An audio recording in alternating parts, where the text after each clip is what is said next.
Je reviens de ma soirée de vampire et puis j'ai eu la chance de mettre la main sur un paquet de cartes promotionnelles qui étaient données, qui étaient vendues en fait à Berlin au European Championship 2017, qui se tenait cette année à Berlin, en Europe. Et puis c'est un set qui s'appelle Limited Edition Anthology Set.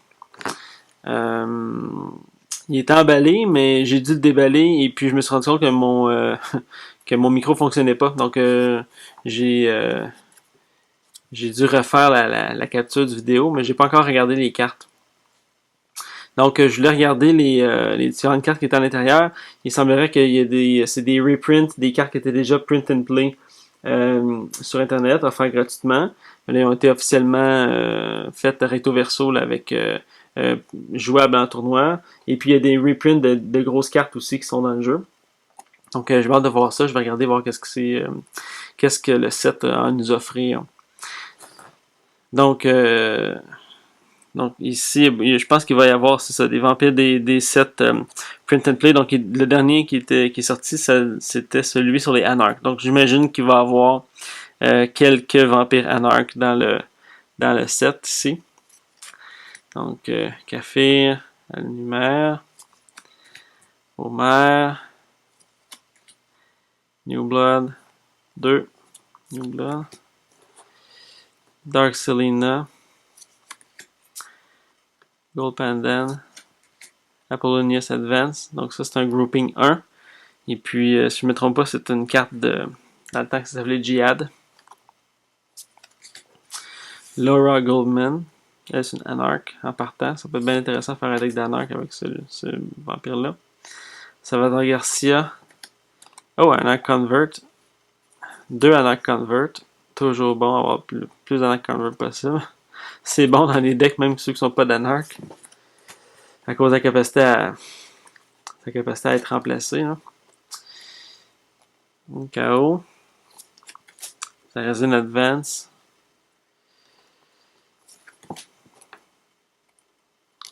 Sarah. Chara. Alex Camille. Joseph Fisher. Un autre Anarch. Mimir.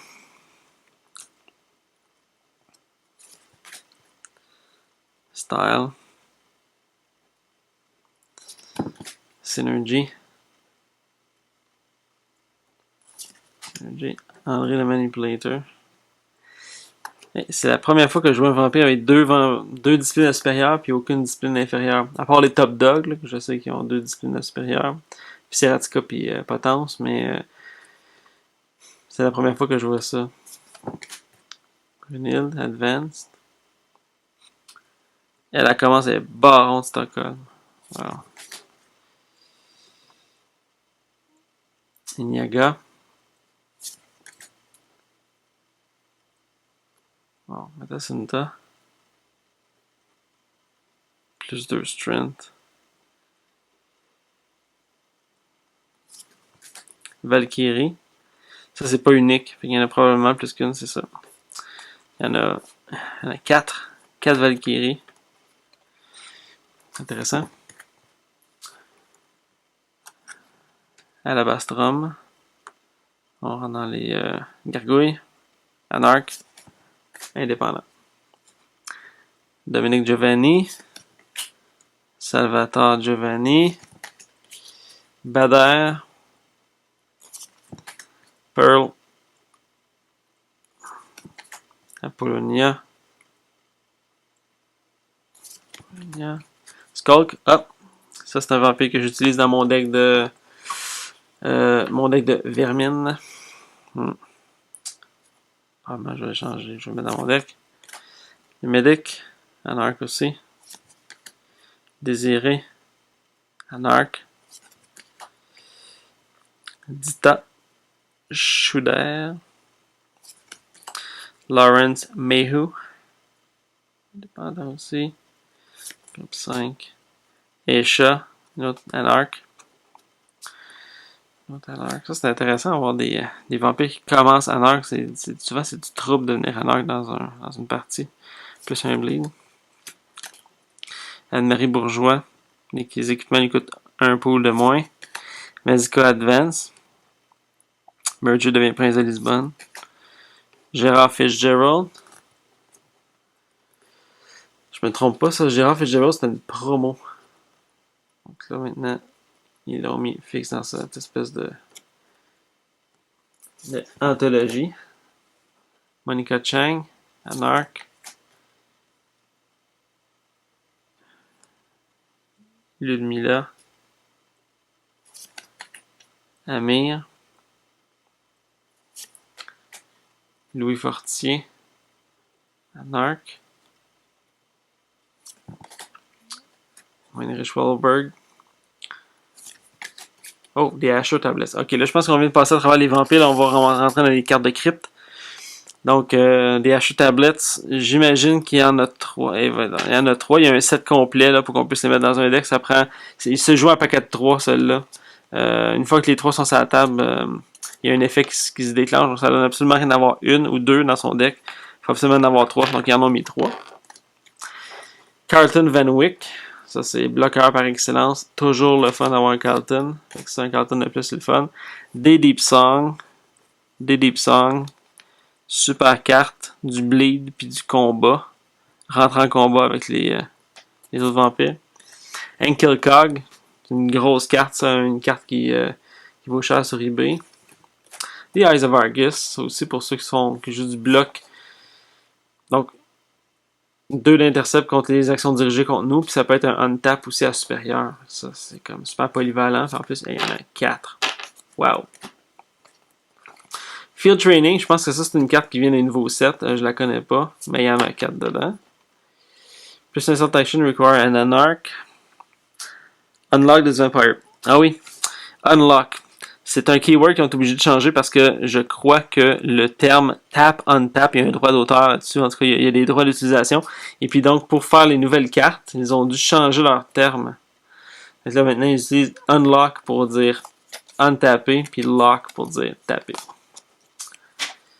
Un Heart of Nichitus, communément appelé le Heart of Cheat, parce que c'est très très fort. Instantaneous Transformation. Legacy. Plus de stealth. Require non-merge Advanced Vampire. Unlock this Vampire. Ouais, ça va être aller chercher des versions Advanced avec Legacy. The Line. Un de Line. Un Liquidation. Oh, Monastery of Shadow. Grosse carte de 3, mais qui donne plus un hand size, puis qui permet de taper pour donner un vampire de plus que 8. Plus un stealth. Sûrement moins un deck dans lequel je peux mettre ça. Un New Cartage. Plus un bleed, plus un vote pour les Bruja et les titrés. Et puis moins un vote pour les Ventrous. Oh, Shroud of Absence. 3 Shroud of Absence. Ensuite, Spiritual Guidance. Ah, il y en a plusieurs aussi. Il y en a 4. Oh, et Summon History. J'ai déjà vu un deck de ça, là, ça roulait très bien. C'était presque. C'était très difficile à combattre. Je prenais des Summon History. Le joueur était capable de sortir un paquet de cartes, un paquet d'équipements et d'alliés pour pas trop cher avec les Summon History. Donc, il y a un deck à faire avec ça, mais je pense que ça en prend une dizaine, 10-12. Target Vitals, ça aussi, c'est une carte essentielle. Surtout quand on joue des decks de combat avec des alliés. Target Vitals, très bonne carte. Under Siege, ça c'est une autre carte une carte d'extension. Print and Play. Un Unmasking. Un classique. Ça c'est encore pour les alliés. Vivienne Giroux. Zephyr. Ah, ça, c'est une carte qui devrait être de base. Ouais, c'est ça, il y en a 4 dedans. C'est pour untaper après les actions successful. Après successful action, c'est untap the vampire at the end of the turn, ou bien untap this vampire, tout simplement, et ça prend juste célérité. Fait que ça, c'est quand même une excellente carte. Ben, je suis vraiment pas déçu. Là. Je trouve qu'il y a des vraiment bonnes cartes là-dedans. Ça me fait penser que peut-être que j'aimerais ça en avoir un autre set. Je le sais pas encore. Là. Les Summon History, là, c'est quand même le fun. Il y en a 3 dedans. T'as des Asher Tablets. Monastery of Shadow aussi, ça peut être bien le fun. Donc, je vais regarder ça, mais wow, je suis vraiment content. Là. C'est un set qui coûtait environ c'était 25$. Là. Si on l'achetait là-bas, c'était 20€. Puis moi, je l'ai eu pour 25$. Il y a quelqu'un qui en a eu une centaine. Je crois qu'il y en a environ 200 qui sont arrivés ici. Non, pas vrai. Il y en a eu 100 qui sont arrivés au Québec. Je pense que c'est 60 à Montréal, puis une quarantaine ici. Puis ça, c'en est un. Donc, c'est assez rare. Il y a peu de gens qui ont ça, ces cartes-là, qui ont reçu ce set-là. Et puis, je suis vraiment content ce soir d'en avoir eu un. C'est un jeu que j'aime bien.